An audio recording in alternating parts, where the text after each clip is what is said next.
Assalamualaikum warahmatullahi wabarakatuh. Pada suatu hari, teman-teman sekalian, ada seorang pencuri mengendap-endap di sebuah malam yang sunyi, karena katanya kemaksiatan itu kan enak dilakukan pada waktu-waktu yang sunyi dan waktu-waktu yang gelap gitu ya. Nah, pencuri ini kemudian mengendap-endap, berusaha sebaik-baiknya agar tidak ketahuan. Kemudian ternyata ketika dia sedang melaksanakan aksinya, kepergoklah oleh seorang hansip yang kebetulan lewat.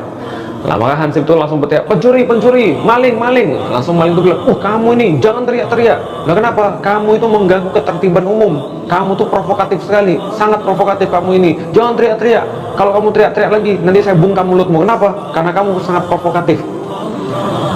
Kira-kira keinget sesuatu nggak kalau misalnya saya cerita seperti ini? Harusnya teman-teman melihat pada kondisi sekarang kan kira-kira seperti itu ya.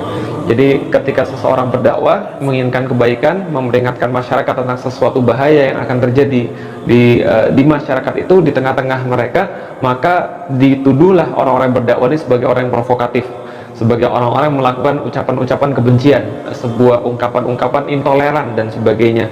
Nah, ini adalah sebenarnya salah satu usaha untuk membungkam dakwah, agar orang-orang itu jadi takut untuk berdakwah, agar orang-orang itu tidak lagi berdakwah dan tidak peduli lagi pada kemaksiatan. Mereka juga sering berkata, sudahlah urusan saya, urusanmu, urusanmu. Jangan kamu urusin urusan orang lain. Kamu nggak perlu urusin orang lain, yang penting dirimu sendiri beres dulu. Belum tentu juga orang yang sholat itu baik. Kalau seandainya dia sholat pun, itu adalah urusannya dengan Allah, dan kita tidak perlu campuri. Nah, pernyataan-pernyataan semacam ini adalah pernyataan yang sekali lagi ujung-ujungnya apa yang mereka inginkan. Yang mereka inginkan adalah Anda berlepas daripada dakwah, Anda tidak lagi berdakwah karena Anda takut dibilang orang yang ngurusin orang lain, takut dibilang orang yang kepo, takut dibilang orang yang selalu peduli dengan urusan orang, selalu mau tahu aja dengan urusan orang lain. Nah, ini adalah hal-hal yang harus kita waspadai. Kenapa?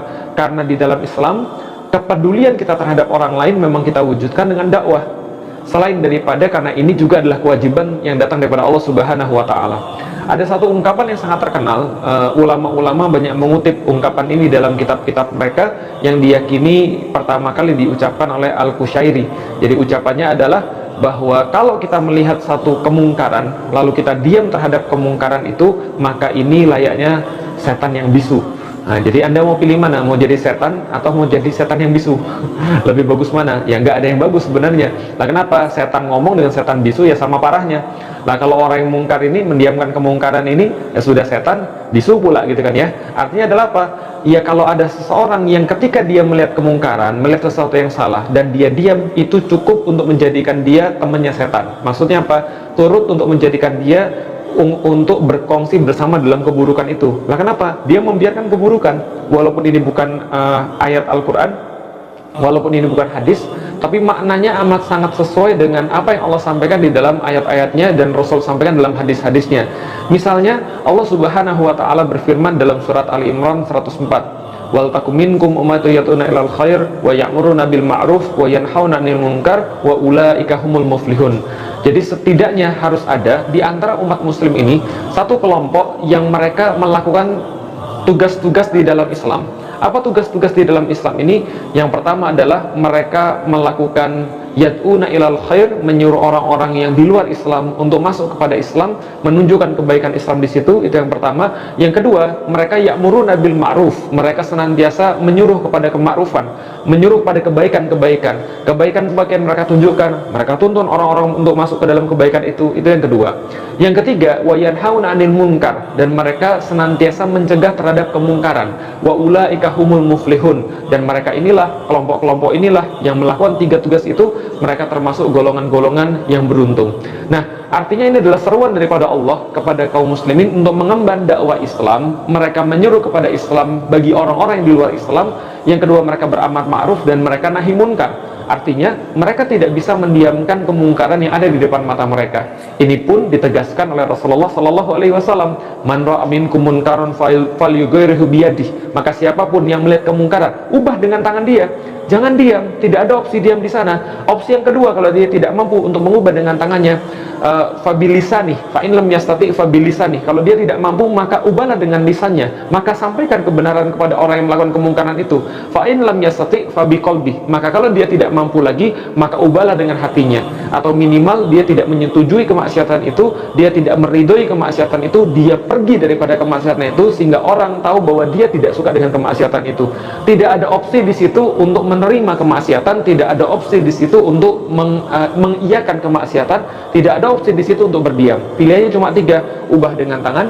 Bila tidak mampu, atau ketika kita menggunakan tangan atau kekuasaan ini lantas kita berhadapan dengan kemaksiatan yang lebih besar, maka opsi yang kedua, sampaikan dengan lisan. Kalaupun tidak bisa sampaikan dengan lisan karena satu dan lain hal yang tidak memungkinkan, maka yang ketiga, jauhi kemaksiatan itu, ingkari dengan hati. Fadzalika adaful iman. Rasul sampaikan, maka mengingkari dengan hati itu adalah selemah-lemah iman. Berarti kalau seseorang ketika melihat kemaksiatan, dia tidak mau mengubah dengan tangannya, tidak pula dia menyampaikan dengan lisannya yang benar, tidak pula dia ingkari dengan hatinya, maka selemah-lemah iman pun dia tidak punya.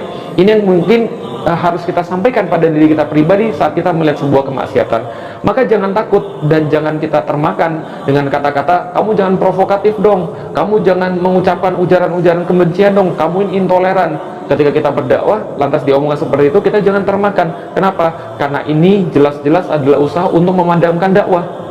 Namanya adalah blame the victim, salahkan korbannya. Sudah jadi korban lantas disalahkan, seolah-olah ya tidak ada yang benar di dunia ini, yang benar hanyalah yang melakukan kemaksiatan.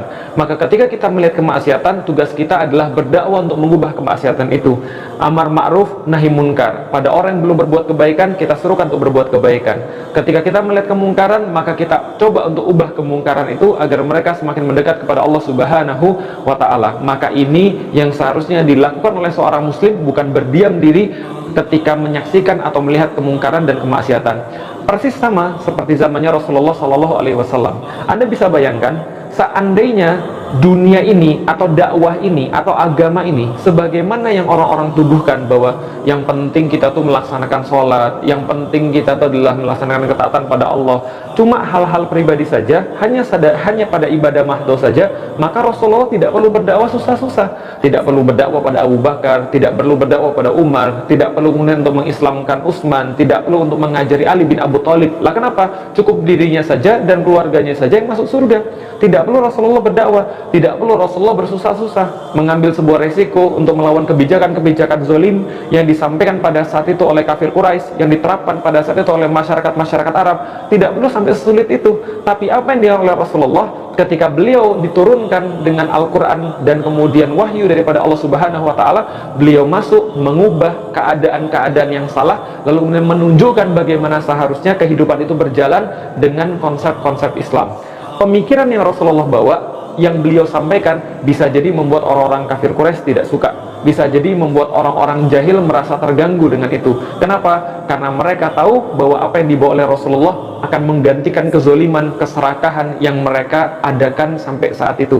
Maka sama seperti sekarang, ketika Rasulullah SAW berdakwah di tengah-tengah masyarakat Arab, apa tuduhan terhadap beliau?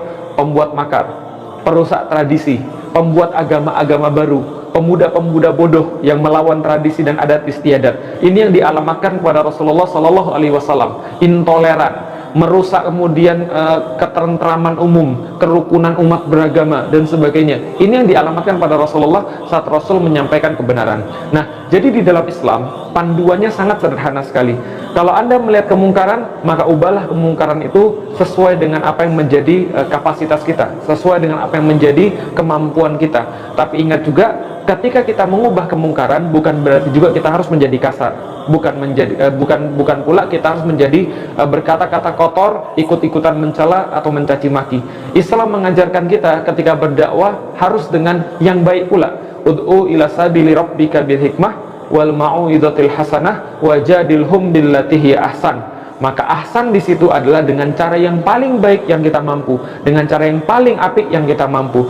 Ketika kita menyaksikan kezoliman sekarang, kita harus menyampaikan bahwa ini salah, dan menyampaikannya pun itu harus dengan cara yang terbaik. Catat kata ini baik-baik, kebenaran harus disampaikan dengan cara yang terbaik. Karena itulah kebenaran yang kita punya, yaitu adalah Islam. Kita pahami betul-betul, kita ketahui dalilnya, lantas kita lihat sekarang apa yang salah, kita lihat sekarang apa yang tidak cocok dengan kebenaran itu. Ketika kita mengetahuinya, maka kita berusaha mengubahnya dengan cara yang terbaik. Bila saat ini kita menyaksikan misalnya penguasa melakukan hal-hal yang tidak sesuai dengan Islam, kita tidak boleh mendiamkan. Bila kita menyaksikan sekarang ada kelompok-kelompok yang mereka tidak sesuai dengan Islam, kita juga tidak boleh mendiamkan. Bila saat ini misalnya kita menyaksikan individu-individu ada yang tidak sesuai dengan Islam, kita juga tidak boleh mendiamkan. Kita harus mengubahnya, tapi tentu saja dengan cara yang terbaik. Wallahu a'lam bishawab. Inilah dakwah. Tidak boleh diam ketika melihat kemungkaran, walaupun Anda dituduh sebagai provokatif, walaupun Anda dituduh sebagai intoleran, tapi kebenaran harus tetap disampaikan, karena itulah perintah Allah Subhanahu wa Ta'ala. Dan insya Allah kita bangga termasuk orang-orang yang menyampaikan kebenaran. Wa man ahsanu qawlan mimman da'a ilallah wa amila shalihan wa qala innani minal muslimin. Maka siapakah yang perkataannya lebih baik daripada orang-orang yang senantiasa mengatakan dakwah-dakwah Allah, yang menyampaikan ayat-ayat Allah, yang menyampaikan kalimat-kalimat Allah, yang menyampaikan kebaikan-kebaikan di dalam Islam. Senantiasa mereka beramal soleh dan mengatakan dengan bangga, kami termasuk bagian daripada umat muslim. Assalamualaikum warahmatullahi wabarakatuh.